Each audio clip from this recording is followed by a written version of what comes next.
Hi, welcome to iLife Insights. This is our podcast conversation for iLife Technologies where we sit and have a chat with industry executives, really just to talk about carrier and distributor connectivity, but most importantly, just things that are happening in the industry. Today, I'm joined with Nelson Lee, co-founder and CEO of iLife, and myself. And we'd like to welcome our guests from Paradigm Partners International. PPI works with iLife kind of as a strategic advisor, and we leverage their expertise on a variety of topics, from reinsurance to distribution to financial aspects. And it's just a great relationships to leverage connections and relationships in the industry. We're excited to have you on iLife Insights. Let's kick it off and just do a quick intro on each one, and then we'll dig deeper into your backgrounds when we start having questions. So we have Barry and Glenn and Jim and Mark and Cy from PPI joining us, and welcome. So let's start it with Mark. I'd love to hear a little bit about your background, and then maybe tell us some of the projects and initiatives you're working on in the product and distribution space. Great. Thanks, Steve. Would love to. I've been in this insurance business for about 45 years. Started my career So just getting started? Yeah, just getting started, Started my career as an actuary with Transamerica and really enjoyed that. But after a while, decided to cross the line and go over to marketing and sales, and have been marketing and sales most of my career after that. Worked with a number of large Fortune 100 companies, including companies like Aetna, Equitable, my latest of which was Prudential, where I've had a number of... I've heard of them. Have you heard of Prudential? Number of opportunities to work on both the product side and the distribution side. So the trends in both product and distribution are probably one of the fastest moving sections that we've seen in decades in the insurance industry. Right. The traditional products are changing rapidly, with index products really taking over. Term products, we have so many companies trying to get into this term market in a very different way. Many failures, which is kind of thought-provoking if you think about it. Right. And we've had a number of companies trying to look at how to redistribute, if you will, their traditional products. Distribution, on the other hand, has been consolidating for a number of reasons. One is you have fewer advisors that are selling life insurance. You have a smaller number of organizations that are wholesaling life insurance. You have the big brokerage houses that are trying to take advantage of their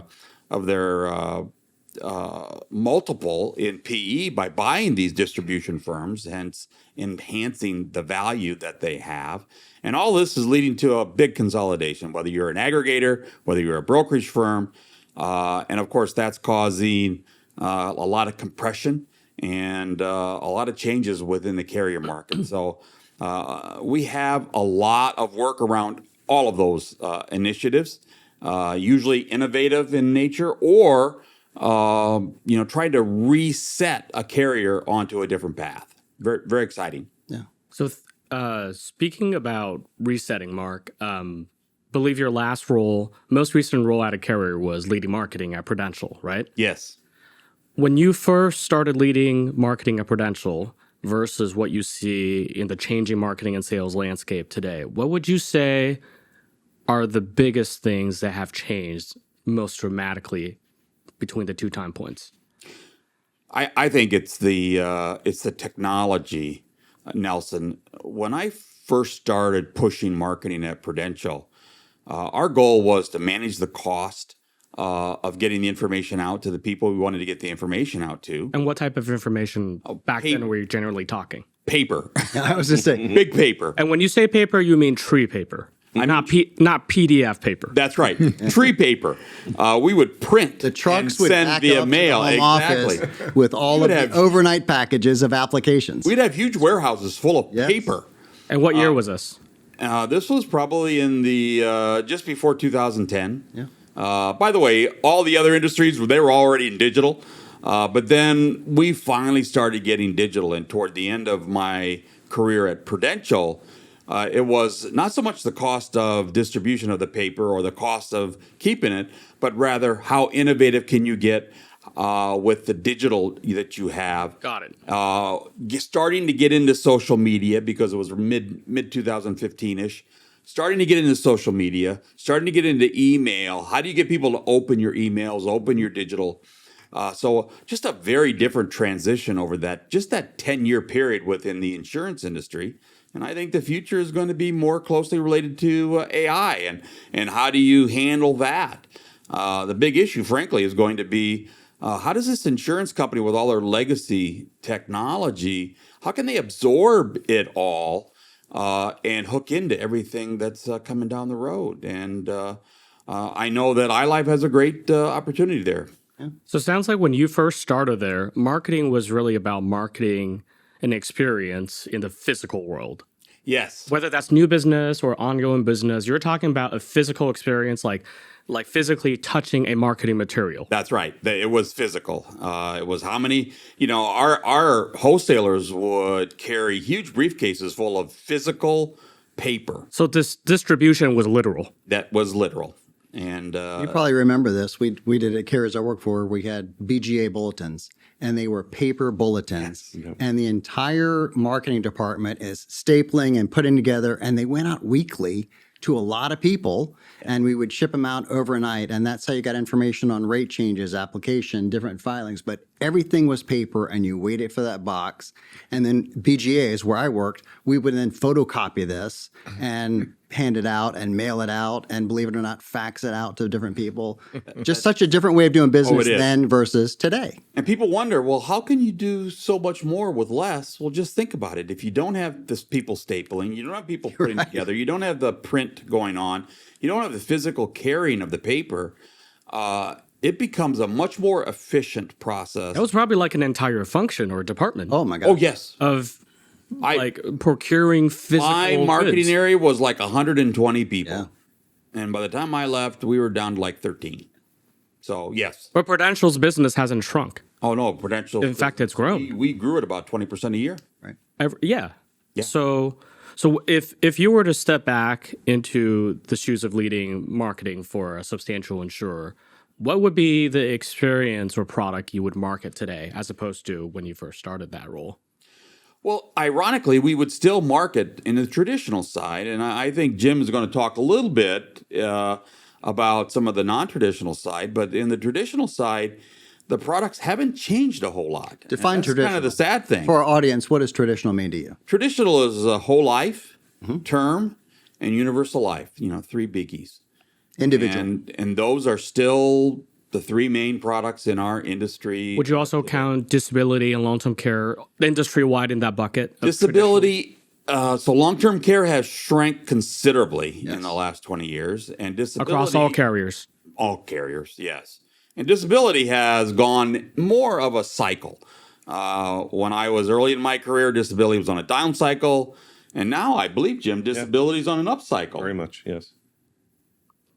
And so it sounds like the product themselves, the financial products haven't changed, but the experience as a product in working with a carrier, the experience product has changed. Yes. Right? The process of selling, the process of actually going through an application, getting the paper, the underwriting aspect has changed considerably. But the underlying legal structure of the life insurance products are the same. Got it. So you're effectively marketing a different experience Exactly. to a distributor. And that's what we're trying to do, market the different experience for the end consumer, for the distributor, as opposed to just trying to find a way to get that information to the distributor. Right. Because if the financial product hasn't changed substantially, you're not really marketing a new way to illustrate or a new way to calculate pricing, right? I'm assuming those things are relatively consistent. Those are relatively consistent, haven't It's really just changed. completely digitized. I mean, we used to update our software with floppy disks so we had the right rates. We used to run the rates in a BGA office and send that to an agent. Now those agents can come to the website, that's phase one, and they can self-serve and get that information. But now we've progressed on how we're accepting application, processing applications, giving case status. It's so different. Yeah. You know, when you think of a then and now concept, which is really a lot of what we talk about on this podcast, marketing and the application journey is probably the biggest then and now, from all paper to all digital. But it's also how do you get your face in front of the people when everything is remote and digital? Oh, yeah. Big deal. And there are pros and cons of that, of course. Things move more quickly. People have access to information. At the same time, the customer or the agent has access to other companies' Oh, yeah. information that they never had before. So it's much So it's more, more competitive. It's much more of like a free market economy, Exactly. right? It's a competitive landscape. Exactly. So if let's on that note from Cy, it's a competitive landscape. It's a market economy. There's a lot of players in the marketplace. If Steve and I were distributors, let's just say I'm a broker dealer and Steve is a major IMO, what would be the experience pitch you make to us as distributors today of a modern insurer? What would be something you pitch to us that would differentiate, let's just say, your pitch from someone who's a competitor to you, but you view as more legacy? So my pitch to you would be your success matters. And in thinking that way, that means I help you with every aspect of your business. I help you with your technology. I help you with your marketing. I help you become more successful. If I can help you become more successful, you're going to give me, the carrier, more business. Right. So, in a very easy line, your success matters, Nelson and Steve. Let me see how I can help you. You really want to be part of the journey from beginning to end. Exactly. You don't want to just be a quote. You don't just want to be a price on a product. You're the entire journey with your distribution. Exactly. The other thing that's been, listening to Mark, that's changed quite a bit from when we began our careers. Early on, the information flow was towards the insurance carrier, almost exclusively. You mean like one directional? One direction. It was not a bi-directional flow of information. That's changed significantly in that the information flow is much more balanced, Right. going back and forth between a carrier, distribution, and agent. Some would say in the past, insurance carriers had the leverage of data coming their way. So they had some level of strategic control. That's not the case anymore. I'm not making judgments good, bad, or indifferent. It's Just just different. It's just a change. Well, Glenn, tell us a little bit about your background. I know today for our chat, we're going to kind of be our reinsurance expert and how we're monetizing that in the industry and what's the great return on that investment from a reinsurance company, but also from a distribution and carrier standpoint as well. How are they working with reinsurance? So give us a bit about your background and then maybe talk a little bit reinsurance with the group. Sure. The first half of my career was with insurance carriers, and You've been on that side. primarily on the risk side. Eventually, I was with the Travelers Insurance Company in their life, health, and financial services department. Eventually, becoming their chief underwriting officer. So, from a risk perspective, that continued after I left the Travelers. I went to GE Capital, and we did a lot of M&A work, acquiring a variety of insurance carriers when I was there. In addition, while I was there, I was chief operating officer for a couple of their acquisitions. So both risk, but also spending a lot more time on operational efficiencies, process control, and a little bit of technology, although I'm not a technologist myself. The second half of my career has been with on the reinsurance side. Originally with Transamerica Reinsurance, through its journey of being acquired various times.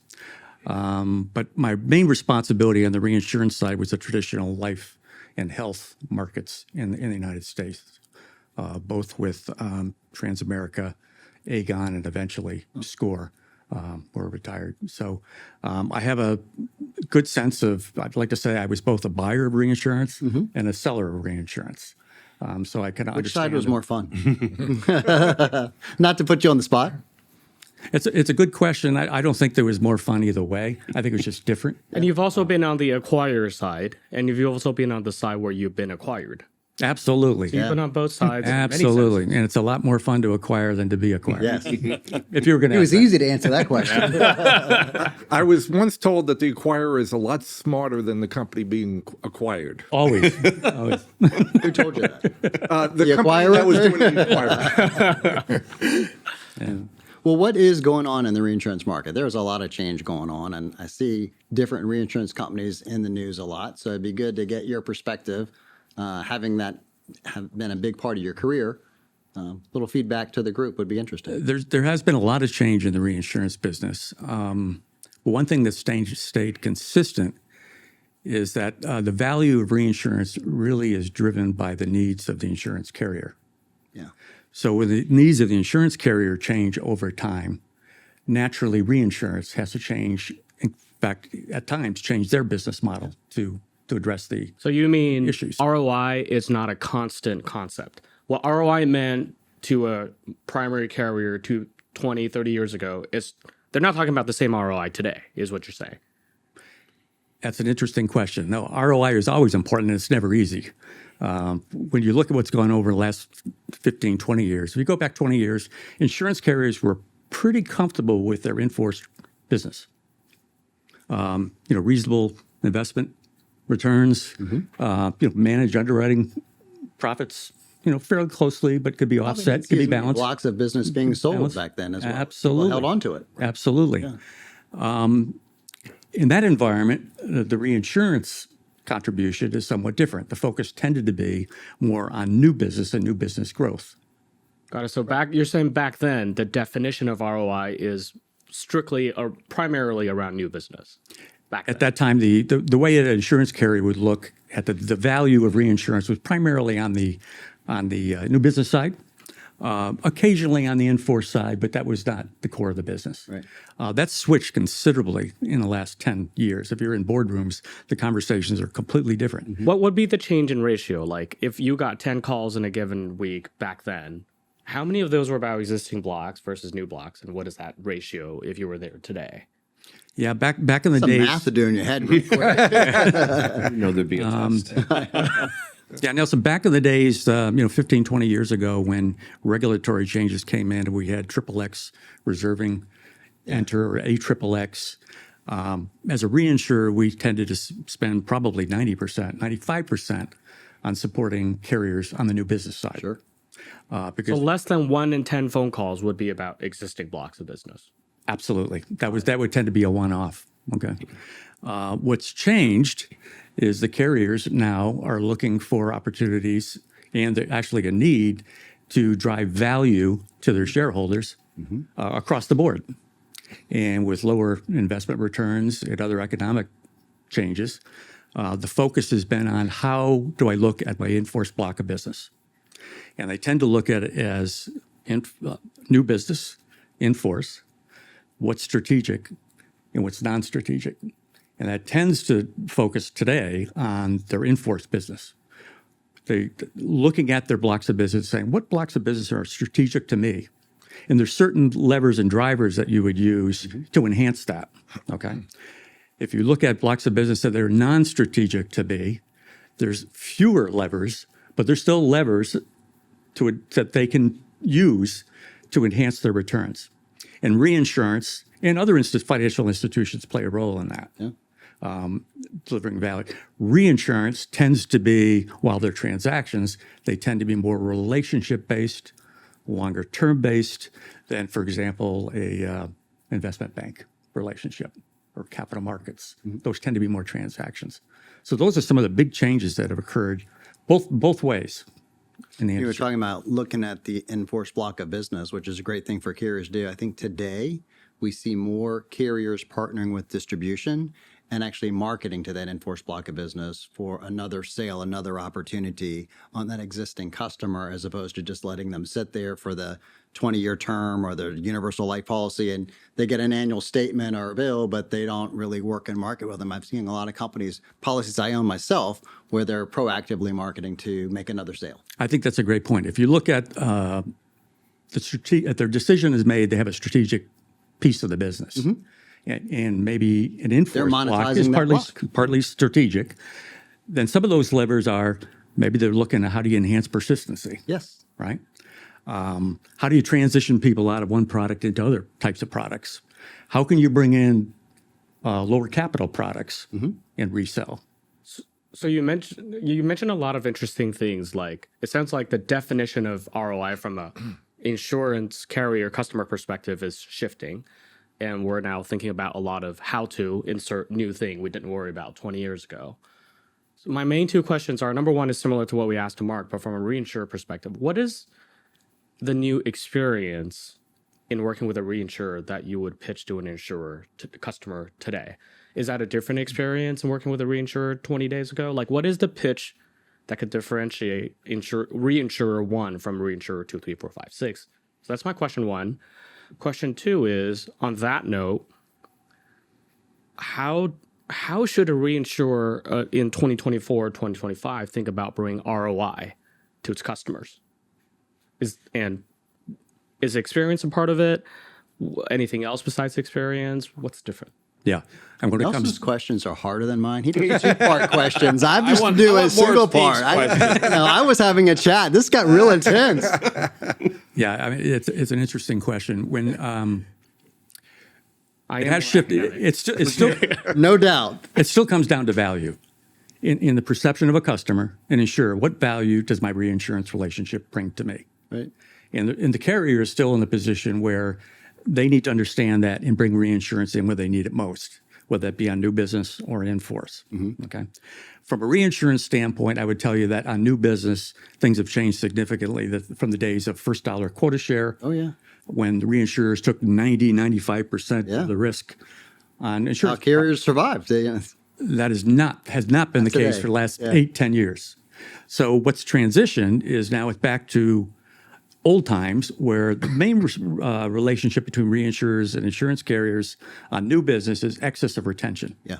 So an insurer has a stated retention, and above that, they look for reinsurance support. Not a very good strategic control position for reinsurers. Hard to grow that way, okay? So one thing they do is they say, well, how can I add additional value to an insurance carrier? That could be a variety of things. It could be intellectual capital. It could be structuring knowledge. It could be relationships. It could be technology support. It could be underwriting support. It could be the underwriting under the product development in some cases. So it's more of a partnership. See, the reinsurance company is going to have a partnership with their carriers to grow the overall business. And that's more of the go-to-market strategy. And that's what every reinsurer hopes for today, is that they can have a partnership relationship. And that's what the surveys like Net Promoter Score today are very, very, very focused on.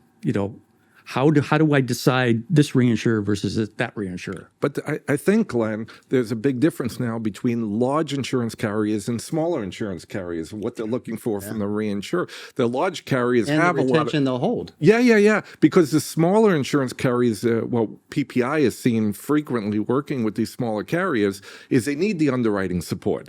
They need the technology support. They don't have those pieces at the company because it's too expensive for them, and they're leveraging the reinsurer for those things. They want a more comprehensive Where if you're a relationship. Prudential, what's your price? And it's the larger companies are more focused on price, some relationship issues, but don't the smaller companies look for those added things that you just talked about? The larger company has the team of people doing that. The smaller company is looking for partnership relationships. We work with companies with one underwriter. Yeah. So the more Right? the more So, size a customer has, the more commoditized it becomes relatively. Is that Well, it also turns into the larger companies become more in-force related. Good point. Prudential, big old block of no lapse You guarantee name it. business. Yeah, right. So that's where the reinsurer targets, and they use their expertise in investments or other things. Smaller companies, that's where the new business comes in because they need that product development and then underwriting expertise, the process expertise, whatever they have. Good reinsurers understand the potential clients and what their needs are and present themselves as a way of solving those needs. Nice. So when they talk about, as Barry mentioned, some of these smaller carriers that need all these functionalities like underwriting and technology, the reinsurer pitches they can solve all of them to them. To a Prudential, they know what goes on in the boardroom, they know what goes on in publicity, and they pitch how they can solve that problem. Two different things, same reinsurer. Right. Smart way of marketing themselves and differentiating themselves. So I have a question for the both of you. So it sounds like definitely when a reinsured, works with a medium, small size customer, a more consultative, comprehensive approach would be much appreciated. But when you work with a much larger carrier, is it impossible to not be commoditized? Is it still possible to be very differentiated, even at the large carrier level? And if you are to be differentiated, but from your peers as a reinsurer, what does that mean for very large customers? Like we're talking, just say top 20 size carrier customers. Yeah, that's a good question. I think there's trends, but there's no definites. That's why when you look at traditional reinsurers are diversifying their offerings. Sure. And by diversifying their offerings, they're trying to differentiate and to eliminate the commoditization, Right. being pigeonholed. Okay. They're customizing based on the carrier they're working with. Right. Yeah. I'm assuming people don't want to be commoditized ideally, right? Yeah, but one of the biggest trends that we've seen over the last, 10 years, accelerated underwriting. Yep. And what's going on in that field, there's been a lot of data lately that you've been sharing with us, Glenn, about what carriers are running into with that. The mortality on that block of business Correct. now You're getting was, less. Did you do it right? Look, reinsurers in the traditional life market are known as the experts in assessing mortality risk, right? They have more data than anybody else, and carriers look. Is that one of the factors when you mention intellectual capital? Right. As expertise in a specific area. Absolutely. Now, you go to a new underwriting technique with accelerated underwriting, less and less, you don't get blood, you don't get all those kind of things anymore. All of a sudden, you're in land that the direct companies don't have the data, don't know what to do, so they rely on the reinsurers. Then the reinsurers are taking that risk, and in some cases, we've seen reinsurers willing to take a lot more of the accelerated underwriting risk because they feel more comfortable than the direct writers So it's do. a new greenfield where it's not yet a commoditized market and the first mover could have a dominant first mover advantage. You're right, but it ties back to what Mark had mentioned on some of the traditional side, is become more technology dependent, Correct. Right. more digitized than ever before. So in order to be successful in differentiating, for example, just using the example of underwriting, you can speed up underwriting, but you still need to get the mortality that you're expecting. Right. And how do you do that? Data, analytics, knowledge, quickly. And today, Instant. technology. Yeah. So that's why so many of the reinsurers are investing and spending so much time in technology, whether supporting strictly underwriting or underwriting programs, product development, operations, efficiency. Reinsurers have moved over into that to add value to their carriers. Interesting. The first accelerated underwriting products, including one that Glenn created for TransRe and then ScoreRe, used very little data compared to what's available today. Right? They used a great point. Great point. some electronic health records, some LexisNexis, some motor vehicle reports, some pharmaceutical reports. But with the things that are available today instantaneously and AI applied to it, it's a whole different thing than it was 10 years ago. Right. And just using the automated underwriting, I would say that was phase 2, which is speed it up, But when make it easier. Phase 3 is to get it right.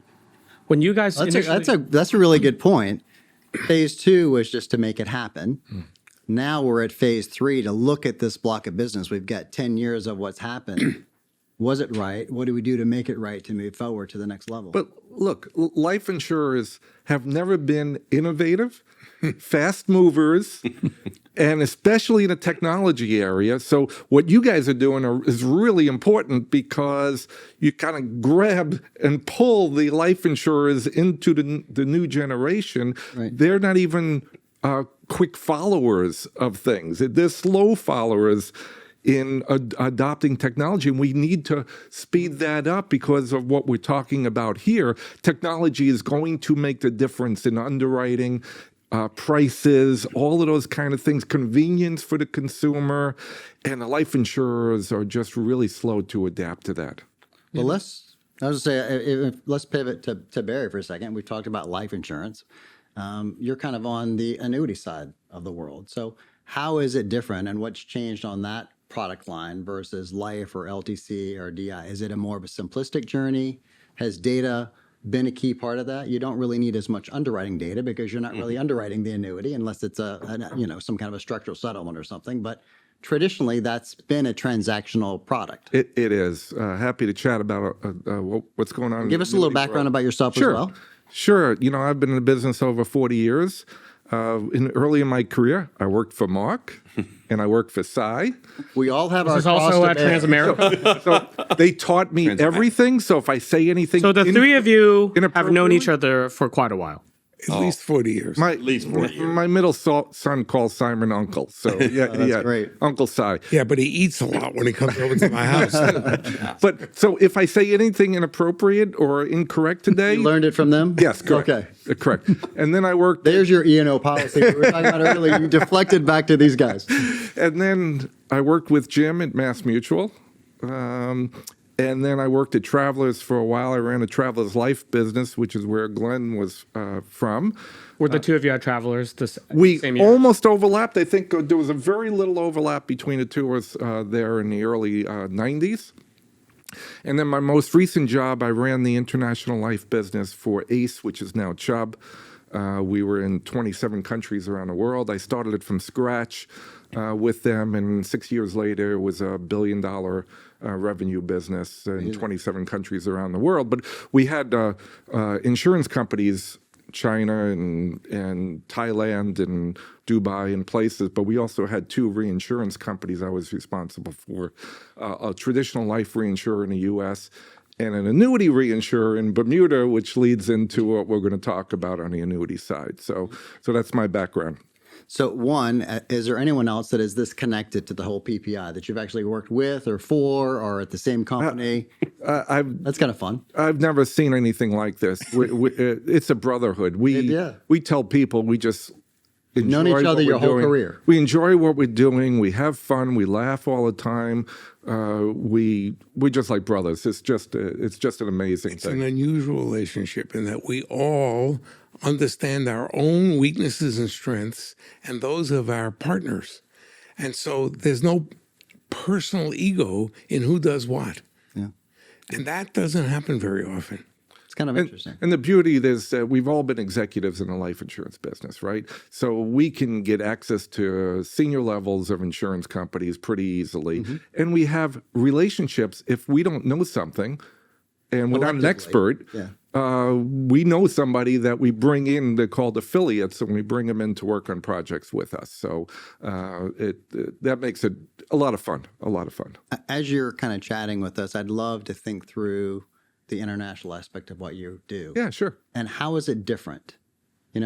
What are we doing in the U.S. market that we should be looking at differently? I know in other markets, things are more transactional, and it feels like some countries are far ahead of us and some are behind us. I'd love kind of your perspective, having worked in all of the different. And just to add on to that, I know fixed annuities is one particular area of interest for Barry. So is that something specific to the U.S. market, international, both? Yeah, let me start with I would like to put in again, I only asked you one question. Yeah. Nelson gave the second one. He wants to make it hard. But they were both good. And by the way, thank you both for inviting us to join we're me today. excited. We really appreciate it. Were we supposed to say thank you? Thank you guys for inviting me. Oh, yeah. Maybe we should go one by one and get that recorded. So one of the things that I spent a lot of time doing when I was running ACE's international business was, and had an opportunity, each country is doing their own thing. And to see who's doing what and to borrow, like, for example, in Asia, return of premium Big. life insurance was a big deal. Wasn't here at the time. Right. And so you can import that there. The stuff, countries weren't doing universal life. They were back in the 60s. They were doing small whole life policies, from back in the 60s where we were. So we were able to bring universal life to places like Thailand that had never seen it before. I remember in Taiwan where I was originally born and raised. All my parents, my grandparents, all of my relatives, everyone, if they had a policy, it was return to premium. Oh, wow. It was actually kind of the default. It would be much more rare to see someone not have a product that was like that. Yeah. And I think It's the exact opposite here. Because I mean, exactly. who has a return of premium in this room? I don't. I never. No. Like if you, There's many great companies out there that sell that, but it's just not mainstream.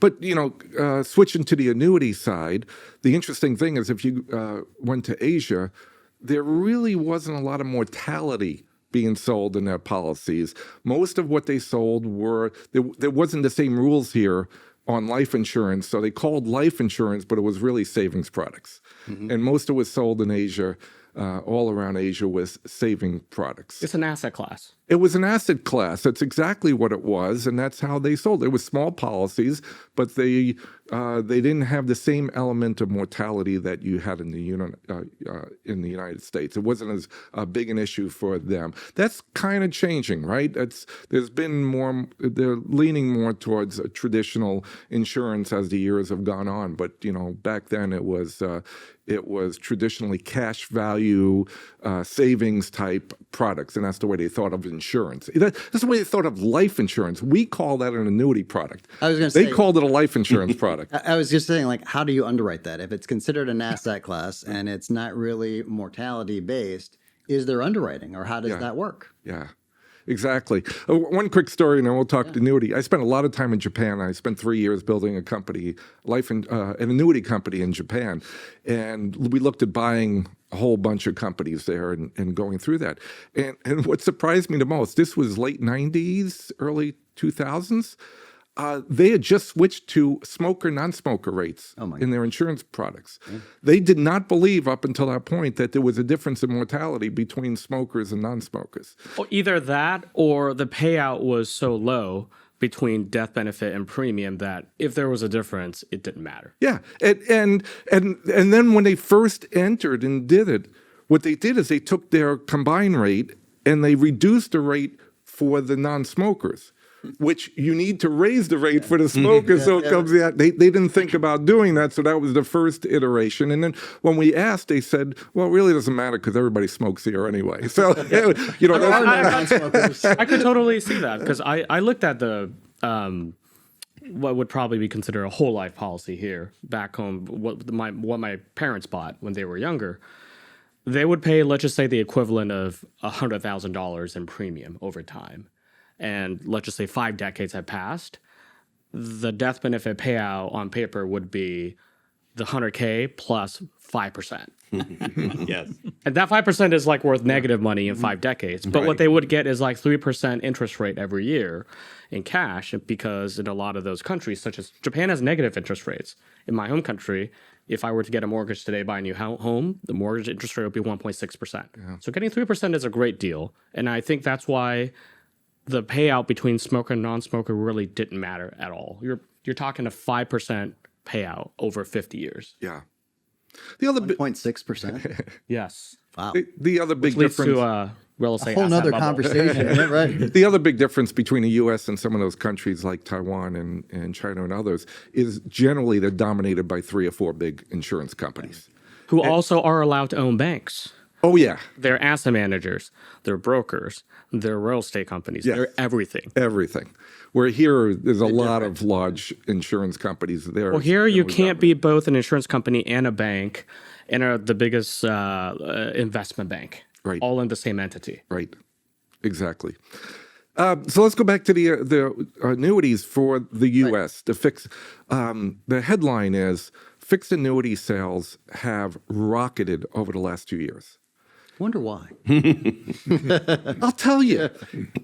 There's 2 reasons. Number one is what you read about, which is interest rates last year ticked up, right? And so you can get a better rate on your fixed annuity, indexed annuity product. You can get a better rate. That's absolutely true. no doubt. But the other reason that you don't read as much about is about 15 years ago, the private equity firms got into the fixed annuity business, and they started forming reinsurance companies in Bermuda, and they started buying up assets of the And this was annuity 15 writers. about 15 years About 15 years ago. That was not a major trend before that. If you looked at Bermuda, it was mostly property casualty reinsurers in Bermuda. All of a sudden, these life carriers started popping up in Bermuda, and they were backed by private equity money, and they started buying the assets by the billions of the large annuity writers in the U.S. And so that they were buying the in-force books. We talked about in-force versus new business. They were primarily buying the in-force books at that time. A few years ago, they started focusing on new business. And companies realized, yeah, it's got rid of my in-force book, but if we did the same deal with them on new business, we could be competitively in a better place. Let me explain in theoretical terms what's going on. So an annuity writer, let's say they earn 4%. The insurance carrier earns 4%. They give 3% to their customer, credit 3% of the customer, they keep 1% to themselves, right? These PE-backed reinsurers go, hey, we can earn 7%. I'm theoretical numbers right now. We can earn 7%. How would you like, we'll give you 5% for your block of business. Wait a second. I think I can only earn 4%. You're going to give me a single pay. You're going to give me upfront. You're going to give me the present value as if I earn 5% every year, and you're just going to give me that pot of money. What do they know that I don't know? It's exactly what they're thinking. And they're going to, and wait a second. I don't have to take the risk that when interest rates go up, like last year, my bond value goes down. It's a hard deal to say no to. Yeah. And customers are going to surrender a lot more because they can get a better rate. I don't take that risk. You take that risk. Oh, and by the way, I can release the capital against that book and put it towards It's a yes. other businesses. Right. This was a no-brainer. That's why over the last 15 years, that's been happening. And the private equity firms, because they're in Bermuda, everybody talks about the tax and regulatory environment of Bermuda, but in this case, it's also, there's more flexibility in how they can invest those assets. Right. And they use their secret sauce, each of these private equity firms, to invest in certain ways to juice up the interest rates. And so there's more. This is the one area that I've seen in my 40-year career, which a win-win from both sides. Right. So Everybody wins. It's not just the Fed. It's that the actual manufacturing process of the product has fundamentally changed. Correct. And so what's happened after that? Reinsurers go, this has been, these PE-backed reinsurers go, why can't we do this for new business? So they cut deals with the direct companies that are selling new business and say, we'll give you that rate so you can juice the rate to the consumer. We'll give you an extra 200 basis points, and you decide if you want to give, how much you want to give to the consumer, how you want to retain, give to the how producer, how much you want to retain yourself. We got this pot of gold to go play with. That's one of the reasons that sales are going up. Now, the last thing that's happened is some of these reinsurers have decided, let's cut out the middleman. And they are in the retail business. In fact, one of them is the largest seller of fixed annuity today, by far. And that is, and Glenn will tell you, that rarely happened in a traditional life insurance reinsurance. That was not a thing 15 years ago. Not at all. It was absolutely not a thing. It was a conscious strategic decision that you didn't move over into your customer's business model. So Barry, you mentioned, a lot of factors, leading to the market being juiced up in many ways. Yeah. So I think that's a great point. Now we can transition to Cy, because like in a lot of markets, even outside of insurance, when things get juiced up, you generally see a lot of M&A activity. What are your experiences in various kinds of M&A over the years, and what are you seeing today? Or what do you think will happen in the M&A landscape? Very interesting question and very And you also have to tell us a little bit about your background. Yes, tell before you us a get little going. bit about your most background. important thing of my background is I hired Barry and I hired Mark. Asked and answered, right? Wow. Which speaks for itself. I started my career as an actuary, and I went to work at a company called Transamerica in California in 1968. This is when they were primarily based in California at the time.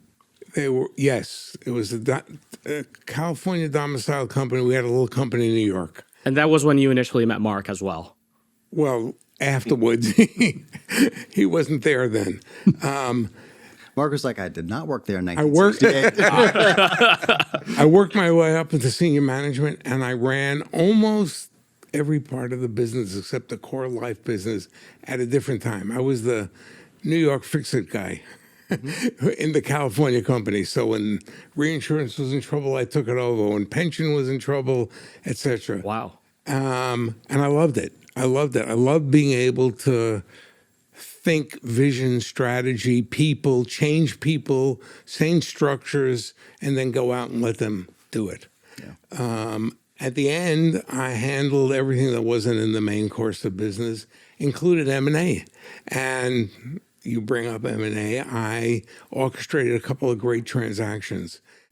My observation, thinking back on them, and even when they happened, and then as a consultant doing M&A work, is that the main driver was the ego of the CEOs. No matter what other, gotta watch my language here, whatever they fed to their boards and to their press and to their analysts, it was all about the ego of the executives.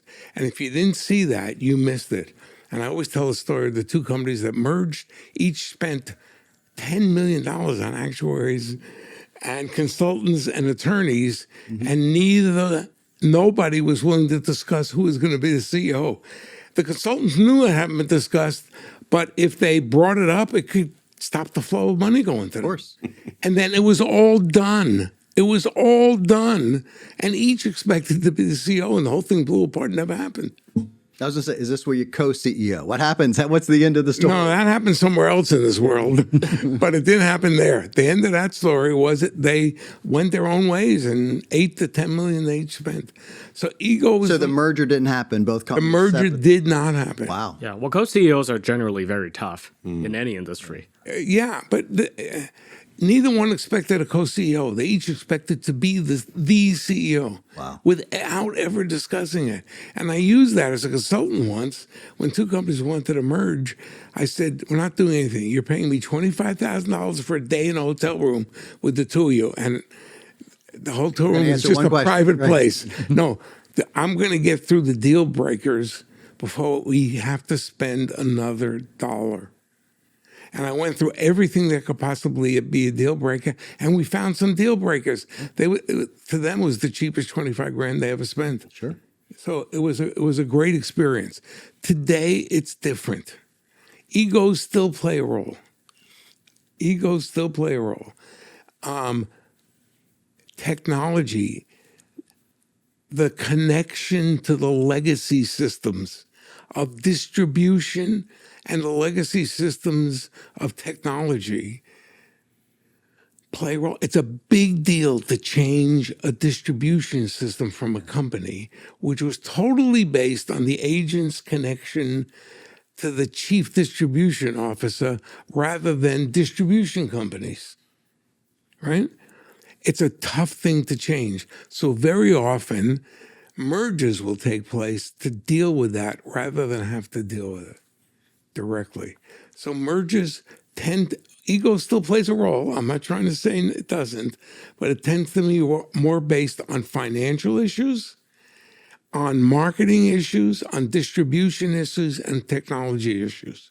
And that's very often what causes M&A today. And we've seen a lot of the due diligence recently to be on the technology more than the financials even. Exactly. And the acquiring company is very focused on what technology am I getting that I don't have here? And they find that a huge value add into what they're bringing in, but they're skeptical that it's real.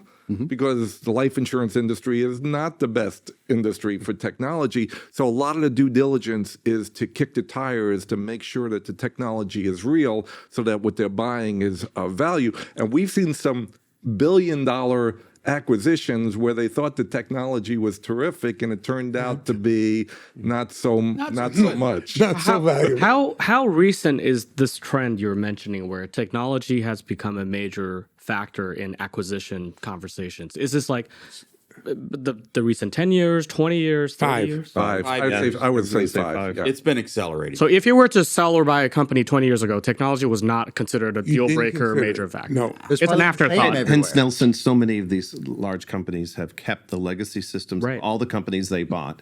So now, 2024 and going forward, they're dealing with sometimes 10, 20 different systems that run on these old platforms because they never wanted to merge the technology. That don't communicate with each other at all. Yet now they have all these companies that are integrated. In the past, 20 years ago, they dealt with these issues with people, right? We're just gonna throw people at it. And heck, I remember, 11 years ago, I was part of a huge acquisition, and technologies didn't talk. We just threw more people at it, and the margins were big enough to absorb that. There's a top 10 company out there, I won't name them, for part of their business, and it's a big part of the business, they're using what's called green screens still in their technology. And the people working those green screens are gone, and they're worried they've got to move that business or sell it or do something to it because they don't have anybody coming in that knows how to do green screens from back in the 60s to be able to handle that block. That's a critical problem for There's some retired people out there that are going to get the best consulting job of their life. Who know COBOL. Money is not COBOL and Fortran. Although AI might be a good solution to that. There's a lot of discussion in AI saying maybe the best way to solve COBOL or green screen problems is not sending kids today to go learn COBOL. Because AI models, number one, kids don't want to learn COBOL. Right. I don't want to learn COBOL. I'm not a kid. But I don't think new kids want to learn COBOL, even if it's financially a lucrative career. But AI models could easily learn a legacy language. But on that note, you were saying, when you first mentioned technology wasn't, you basically said technology was an afterthought in M&A until, the past 5 years. Right. Now that it's not an afterthought, like what Mark was saying was exactly what I was thinking in my head. There's two lines of thinking I've seen in the insurance space. One line of thinking is that, as you said, hey, we want to bring new technology. We're maybe skeptical in a healthy way, but we want to welcome new technology. The other line of thinking is, even if there's new technology, I can just simply throw more people at it. I could throw 500, 1,000, 2,000 people in IT, and I will just figure something out myself. So, what are the considerations that leads an insurance company to either want to buy for technology's sake, or two, not want to buy and just quote unquote do it yourself? So, Nelson, we talk about this all the time. We think one of the biggest mistakes insurance companies are making right now is they believe they can do it better than somebody from the outside. Does it matter what type of technology, or just they think they can do any? If you're a big company, not the small companies, right? But the big companies are not invented here syndrome. And so, and what does that mean exactly? That they believe, and I won't go through names, but we could name a bunch of them. And one just shut down a major company because the technology didn't work. That they believe their people can program it in quick enough time for a reasonable amount of money and deliver the same thing better than what they can buy from outside. What is considered reasonable? Build versus buy. And so, I will tell you, it's like hiring a contractor. Look, I was on the inside. I did the same stupid things in my career when I was running businesses. It always takes at least twice as long and at least twice as much money to do what you need to do. And then it's too late. Once you're in it and they realize this is not going well, to kill it and then to admit they were Start all wrong. over with a new budget, but you've still got this legacy budget of money you've already spent. And we But you have sit to there. admit you're wrong. Right. Yeah, and nobody wants to we do sit that. there and go, wait a second. This company on the outside, these insurtechs, they already got that. It's cheap. It's really easy to It's put reusable. in. So It's I have reusable, and they won't They won't do it just because not invented here. I think that insanity is quickly ending because if we go back to an earlier conversation, the pressure in the carrier boardrooms today to return cash to the business, returns for investors, activist investors are playing a much bigger role in determining what the strategy of a carrier is They want these to days. return in a quicker manner than they were. And I think the days are gone where people can say we can do more with what we got in the way we've done it because they're not the ones making the decision anymore. Except the people in charge of those units are still worried about their own jobs, their own money, their own careers. Sure. So I think it's going to be probably another 5 years, not much more than that, when that's gone. That issue is not going to be around. As margins become thinner, they're forced to go outside and find cheaper solutions than they can do inside. Like your company. I mean, Cheaper and faster. I think Yes, that's the real and better. thing. Well, I think sometimes also like when people think of job security, they think of it as a binary thing, but I don't think it's binary. Just because you don't build something internally doesn't mean those people aren't going to have jobs. right. They can focus on something else more productive. Exactly. couldn't agree more. I once worked for a senior executive, very senior, who said he came from finances background, not insurance, and he said, "Why do life insurance companies believe their expertise is in operations and technology when it's what Glenn said earlier? It's risk management. That's what we're good at. Why are we insourcing everything, spending millions to build a new product internally, 100%, and not seeing the value of finding external solutions?" But he was rare then, and that was about 5-6 years So ago. That when- was unusual. On that question, Jim, I know you've run P&Ls related to this. When Barry mentioned something, people think they can build new technology. Let's just call it tech in general for a quote unquote reasonable amount. What is considered reasonable, and what factors like do people factor into the wage of the people that are involved, or is that not a factor because companies feel like we would have these people regardless? Like, how does the calculus actually work when an executive says this is a reasonable amount to build internally, and that's not a reasonable amount, and then therefore we go buy a company? I think there's two things. I think that it's a good question, but there's two other things. One is they don't necessarily believe when a vendor comes in with a quote that is really going to work the way it's going to work at the price that they say it's going to work. And there are too many of those examples Right. that justify that kind of position in some cases. Yeah, I think that is definitely like a healthy amount of skepticism. Yeah. And the second thing is control. Right. That, they, for some reason, they think if we don't build it, then we don't get control of it. And if we need to make changes to it, we're not asking our dependent upon employee, the we're vendor. dependent on I the think- vendor to make those changes. I think it depends what you want to control, though, right? If you want to control your business processes and technology, you could do that with any third-party hosted things like Amazon Web Services. You don't literally own your servers, but you still control it. Or do they literally want to control code base, which makes a lot less sense?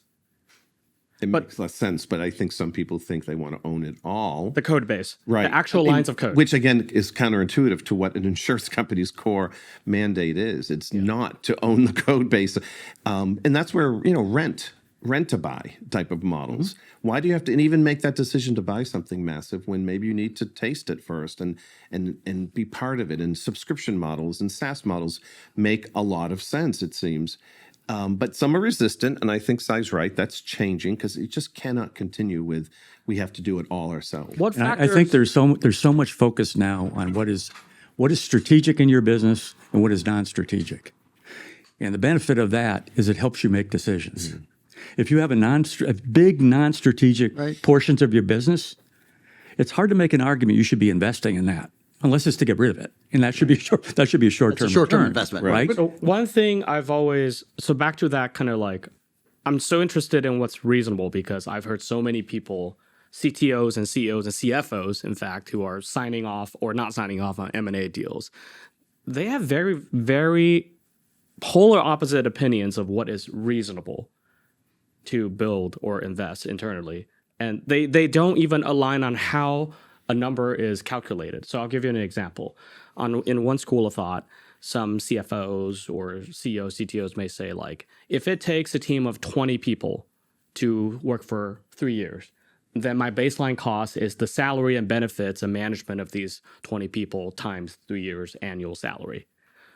in another school of thought, the net cost is zero because we would hire these people to do something regardless. So the question for all of you is, how is the cost to build internally even calculated? Like, because in order to determine something to be reasonable or not, you first need to agree on how do you even calculate the cost. And that's tough. I'm looking Regardless of the conclusion. I'm not even saying one is better than think the about other. allocated. Someone worked for me and said that first thing you said, he'd be fired. Exactly. I mean, that's Because just depending on which math you believe in, your decision on M&A differs drastically, right? Because most of the time, if you work with an outside company, the annual license cost might be equivalent to hiring one engineer a year. true.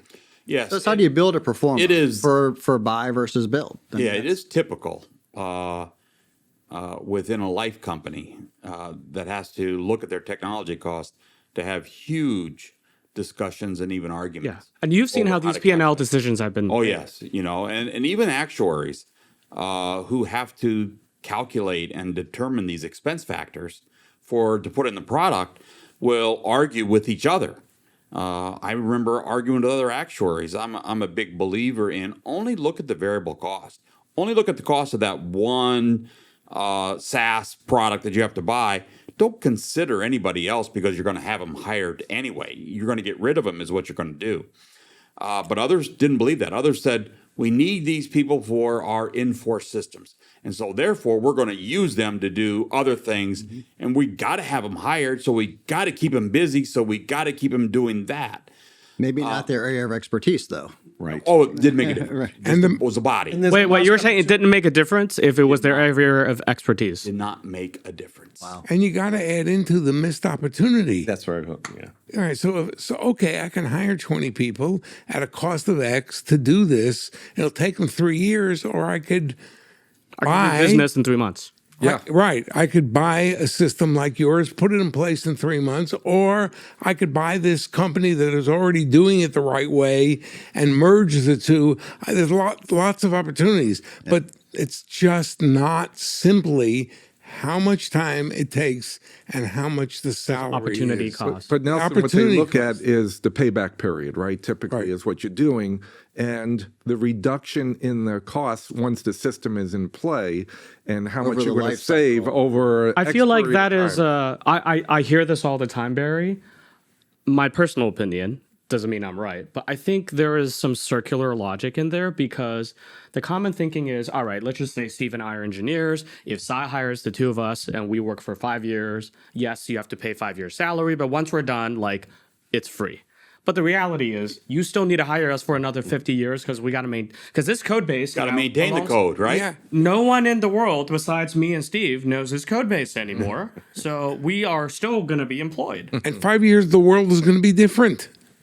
Well, you're not getting rid of us because Oh, wait a minute. Now, stuck with you. I've been an IMO, and that was a pretty good gig. And now I'm an engineer. I'm not liking that as much. And I'm okay. But we'll say you're an L6 engineer.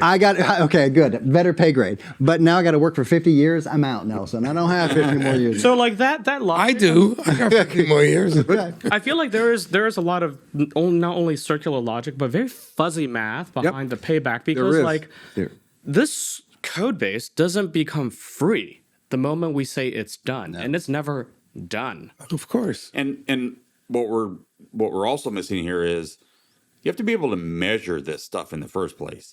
And life companies are not very good at measuring all of this stuff: salaries, benefits, hours it takes to work on a project, Allocated resources. allocated resources. These are they all play into. They're not measured well, and it becomes a very difficult argument and decision. I Jim think and there's Mark, one you've metric- both done distribution. The question is going to go back to the distribution leader. How much additional sales can you get if we do this to Absolutely. The one area we haven't talked about is outsourcing. And so when Glenn says companies evaluate what's strategic and what's not, a lot of companies in the past said technology and service is not our core strength.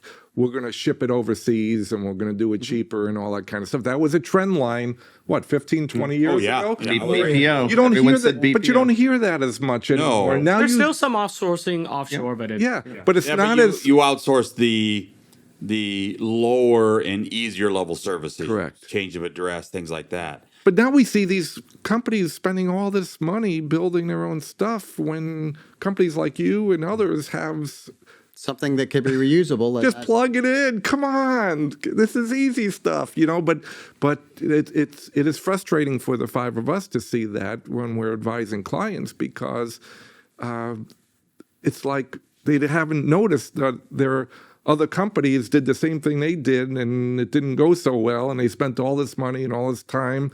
And they got nowhere. So what I'm hearing, and I know Jim, you have a comment on this, but what I'm hearing is there's basically, correct me if I'm wrong, zero alignment across the industry of how the cost of an internal build is calculated. Like forget what number is reasonable or not. There's not even alignment on how to calculate any number. There is no alignment. Okay. So like if you all had to hire me and Steve for 5 years, there's not alignment on whether our salary for 5 years count, and there's no alignment on the maintenance salary after it's done also counts. Hey, if we're getting real, if I'm making a decision or whoever's making a decision, they're going to rationalize whatever formula they want to rationalize to get the project to done. justify. And that's how why they Justify it. and that's why the alignment doesn't matter, right?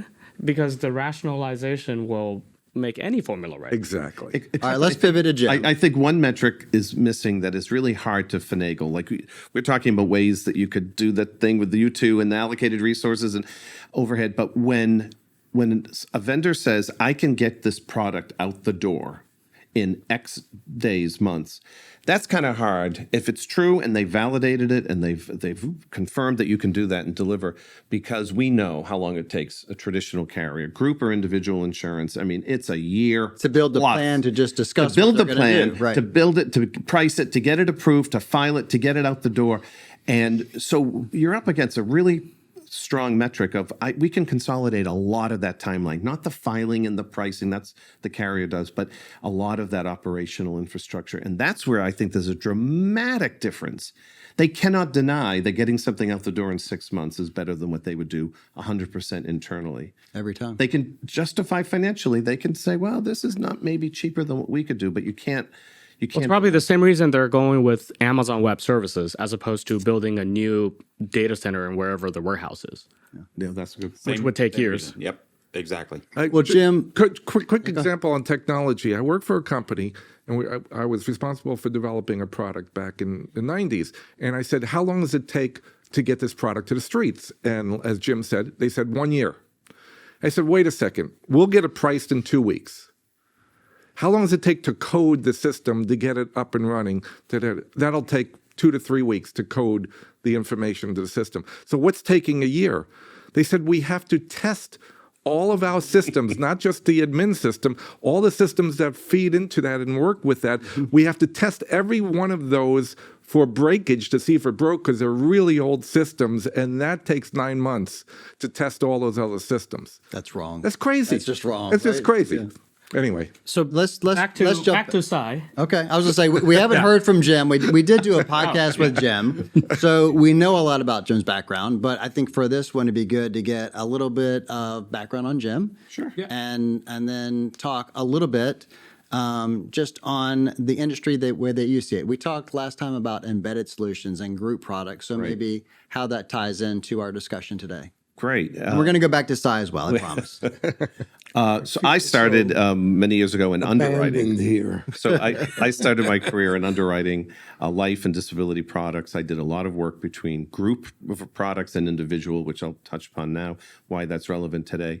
Working in traditional career systems and as well as brokerage systems, as well as direct-to-consumer or B2B2C type models, having worked at Unum and Mass Mutual. I worked overseas with AIG for a while and managed a large block of accident and health products, which are fascinating and relevant to where we are today because, and then after that, started working on a startup internally within MetLife to set up a direct-to-consumer business, and most recently with Legal in General, where Steve and I worked. And it's been fascinating to see all these different distribution channels and all these different products, because what I find fascinating now, and we did talk about it the last time, is how the best of both worlds are kind of merging with things in the product and distribution area, where you've had these silos of group and individual. And group, of course, employee groups, affinity groups, never the twain shall meet, whether it's within a carrier or specialty carriers. But there's continuing to be, and you talk about timelines, for so many years we've been talking about the mass middle market and how to make it easy, access points for consumers beyond the traditional side. How do we supplement to get to people who can just click to buy real small, simple products? It's not going away. People are still talking about it, and the technology is allowing it and enabling it where a carrier can actually make it happen. Not do a piece of mail and just spray and pray, we used to call it, just send it out and see how many responses you get. You can find 0.0 what percent? 0.00, but it paid for itself, and and it's still the leading form of marketing for a lot of insurance products is direct mail.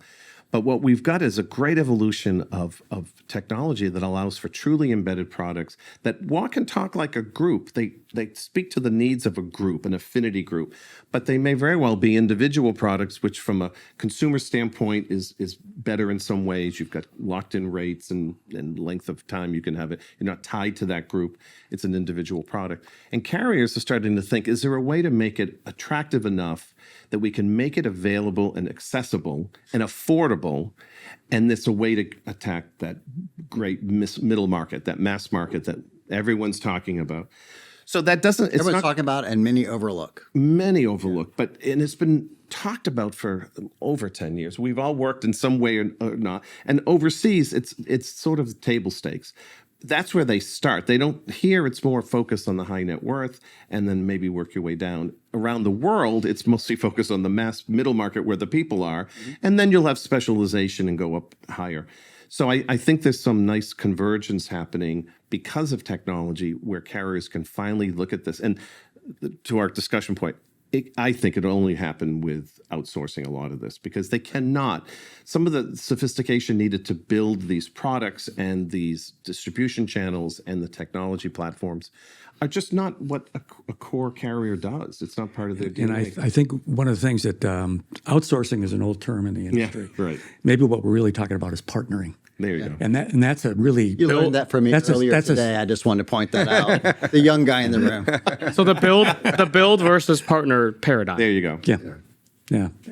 And culturally, that's a change. Yeah. I'm thinking about partnering, where each party gets something of value. Not just a transaction. Yeah, well, a lot of times companies, when they partner with new technology companies, they will quite literally do more than buy an annual license. They will look to invest or have options to invest or even potentially look to acquire a company that they were once a customer of. Right. We see that happen all the time in many different non-tech industries.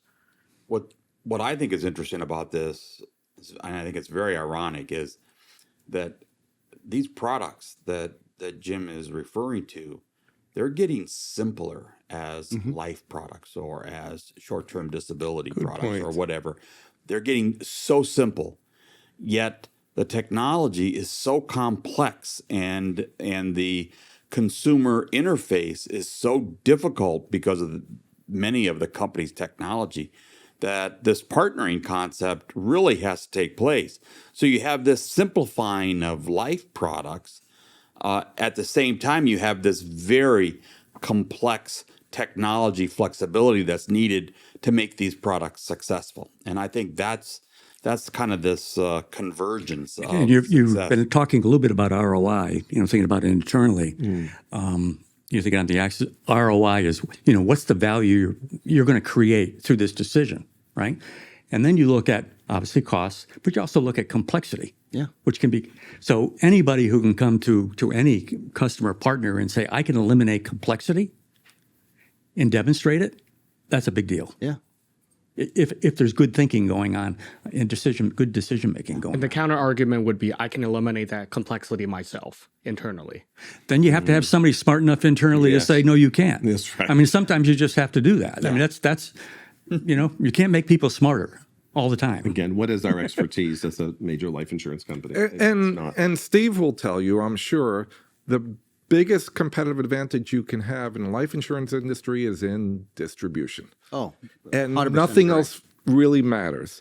And so if you have distribution, the real answer is, how do I get all that other stuff cheaper, faster, and everything, and just bring it in and let's not your focus- burden. Not your burden. Yeah. Make it someone else's burden. Absolutely. Why should that be your expertise if really, product isn't a competitive advantage. Everybody's got the same thing. Customer service is not a competitive advantage in the business, and distribution is. But I And think that's the king. The distribution is king in the life insurance business, and how do Regardless of distribution channel. I mean, like whether Oh, it's absolutely. the independent brokerage market, whether it's the broker-dealer. Employee benefits. websites. absolutely. You But we want to can have also that affinity withstand- relationship and that partnership to grow that distribution. Correct. And you really protect that at all costs because you don't want to lose that. Correct. And just to be fair, I think you rightfully have asked some questions about internal carrier decisions. Yeah. There's also decisions technology companies have to make. You can't just show well. You got to execute and do well. Yeah, well, it's what we call vaporware. Yes. There is no shortage of vaporware sold from the tech industry into non-tech industries. And I think a lot of non-tech companies are very rightfully scarred and in a healthy way skeptical because I myself, so I come from the tech world, I am very skeptical whenever I see someone make a big claim about a new technology, right? Every 3-4 years, it's a new trend. And I actually think, even though I'm from the tech world, I think having good amounts of skepticism is healthy because you don't want to blindly believe everything just like a blank check. But at the same time, you don't want to write everything off because not everything is vaporware. One of the things we talked about earlier, and we never discussed much, was insurance companies selling to their existing customers and policyholders. Yeah. Right. And I was thinking of the beginning of the COVID crisis, and we all lived through getting emails, text letters from our P&C companies, from our Thanks. Banks. banks, our facilities like electric, Yeah, etc. utilities, everything. Are you utilities? Are you okay? Do you need any help? You need time to pay? Whatever. The only ones we never heard from were the life insurance companies. And that's the honest truth, because the life insurance companies did not capture the way to communicate with us except to get our premiums. And they didn't think of us that way. So technology has played a large role in getting insurance companies looking to the fact that their own customers may be the greatest future customers. And there have been several companies, some of which we've worked with, who are focused on helping insurance companies do just that.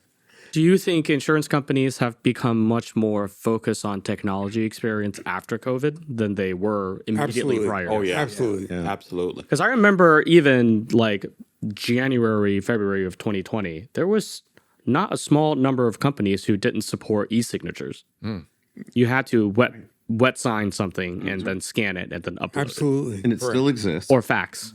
It's coming down, the percentage, but it still exists, especially in the annuity. Fax was a thing in 2020. This wasn't 30 years Exactly ago. right. Yeah, right. Well, before COVID, typically, especially in the brokerage market, you could have 80% of your applications were paper coming in. Absolutely. Think about that. 80% paper. I feel like that all Like It didn't necessarily come into the carrier paper, but it started as paper. started as paper. And then the Fillable intermediary would take it where it became digitized throughout the I process. feel like but that- it's still a paper application. That's right. I feel like processing paper gets so expensive from a labor perspective. The product almost can be priced differently if it was a paper product versus a digital product, because the human cost is real. the human cost is very real, and companies are moving now away from that with the new front end applications that are digital and all of that stuff. It's all digital. It just reduces the cost of bringing new business in. But remember how companies were talking about going paperless? Walk into a big life insurance company. Are they paperless today, Mark? Not quite. So, But they were getting better. Sai, what percentage of current, you consult on a lot of M&A, transactions for potential transactions. What percentage of those today have technology as one of the major considerations? And what do you think the percentage will be over the next 5 years? I think at least half of them today take that into account. At least half. Wow. And That's bigger than I would have thought. Yeah. It's part of due diligence now. It wouldn't have Part of due been. diligence. We were involved in a company buying a big distribution company. Part of the due diligence was to understand the systems and the applications to their own sales model. I think in 5 years, it'll be mandatory. Do they have a better system? They have a better system. Well, we've seen deals fall apart for your vaporware thing. It wasn't exactly vaporware, but it didn't. The technology didn't. What was perform promised up didn't to really deliver. and that killed the deal. Yeah. And I would say in the tech world overall, there is more vaporware than real actual tech. Absolutely. And vaporware does, and I think vaporware doesn't mean the software doesn't exist. It's just that the software doesn't do what the person said it does. Right. I think you're absolutely right. Yeah. Well, there's a lot of very aggressive claims about a lot of different types of technology. Yes, and I consider that vaporware. We recently had a company reach out to us. They were doing an RFP for new product development, actually on the annuity side. And they said one of the RFPs came in and said, we can bring your product to market without technology in X number of weeks. Without technology? With their technology, if you buy their stuff. Okay. And they said to us, is that possible? That doesn't sound right. But that's the claims being made, Right. you know, from some companies coming in that are just not real and sustainable. And one of the other things I was thinking about, Nelson wants to focus on how decisions are made and how things are valued. You can't ignore the human impact. The CEO who grew up in the same company with the CTO and doesn't want to hurt his close friend's career. The CEO who grew up with the distribution officer who's connected to his distribution in a certain way and doesn't want technology to ruin that connection. Right. And so you need to understand the way those companies operate and how the people grow up together. One of the things that's good, actually, and everything is good and bad in a way, but the people from outside the industry who are coming into the industry don't have that culture and personal human connection issue that the internal people have. They have to learn a lot, and they can't ignore those things, but they make it easier for. They can be more objective. They can be much more objective. I think there's a real power to that, and you'll appreciate this with your GE Capital background. I remember when GE kind of started acquiring businesses. All kinds of businesses. Yeah, and they were in the insurance space. And, you know, GE Capital, GE Financial, all that was kind of built. We used to do 101 on insurance, and it got to the point where I could do this with my eyes closed, but we would fill up the forum, and it was GE employees from other businesses that were coming there to leverage incredibly smart Six Sigma black belt training, but they weren't insurance people. And we had this 2-day process where we said, this is whole life, this is term insurance. And things that we all know and take for granted, they did not. And to bring them all up to speed on that, was great, but the trade-off was the technology, the quality expertise, all the things they brought to the table, and so it was a really fun marriage. Challenging at times, no doubt, but a great way to leverage the strengths from different people. I would say we're close to wanting to wrap up, so I have a couple things I'd love to do. You guys are in the consulting business, and you are advisors to us in so many ways. So, two things I want to do. One, I'd love for each of you to share a little bit of advice for Nelson and I on something that we can do to grow our businesses together and maybe solve some of the distributor and carrier connectivity challenges. So that's going to be the last thing. But I also want to invite you, we've talked about this, but I think it'd be really fun to continue this conversation. We've done a session with Jim, and that was really fun. But what I'd love to do is for you to think about some of your industry friends and maybe have it where it's just four of us, Nelson and myself, one of you, and one of your industry friends. And we can sit in a room like this and have a similar conversation. So we'd love for that to be a big part of what we do in 2025. I was going to say, that's a great idea. I love that idea. And each one of us have people we can. You have so many different friends in the business that would be just fun to sit and have this chat with. Even enemies can help. All right, so that's a yes. We'll look forward to that. And then Absolutely. Yes. I would love, and then I want to say thanks. Thanks for the partnership. Thanks for the friendship. This was really fun to be able to sit and have a chat with friends. Last time we did it with Jim, he said we could go have a beer, but we never had that beer. So I hope we're going to have We'll that make it tonight. up today. All right. So we'll end the session with a fun question. We're here all together. I just want to respond. They all said thank you. I say you're welcome. So we're all here today in New York City, and I know some of you are from New York City. I want to hear from each of you. What's one thing you're looking forward to do in New York City now that we're here? Can I go first? Yeah, we'll go first with Barry because you're from New York. We did it yesterday. Oh, you're taking mine. The biggest thing I wanted to do in New York was go to a restaurant called Din Tai Fung From Taiwan. from Taiwan. Wow. I've been to the original in Taipei, My parents live a couple blocks from the original. and I've been to maybe 20 of them around the world, including California and Seattle. And they just opened in New York a couple of months ago, and we just had a wonderful lunch there fun. yesterday. Very cool. That's super cool. He stole mine because you know me. Mine is about food, and I lived in New York for over 20 years, and it's the one thing I miss the I think most. this is why we're such good friends. We're all foodies, and I love that. We've nixed some places that have been floated. We're like, no, we're not doing that. Yeah, we're out. It's the diversity of food in the city is just unparalleled. It's just fantastic. So we did do that, Diversity and the quality. and the quality, and it's just it's unparalleled. So thanks for making this happen. But we knew that. What's one thing you were looking forward to in New York? Well, If it's not Din Tai Fung. oh my God. Well, this time around, You could say a podcast with iLife. Just an idea. you wanted honesty. We're taking ourselves out of the consideration. I miss the cultural aspects of New York. I won't get a chance on this trip, but just walking around. After the restaurant yesterday, we did walk around Rockefeller Center, and they don't have the tree up, as Barry noted. Did you see Elmo? I did.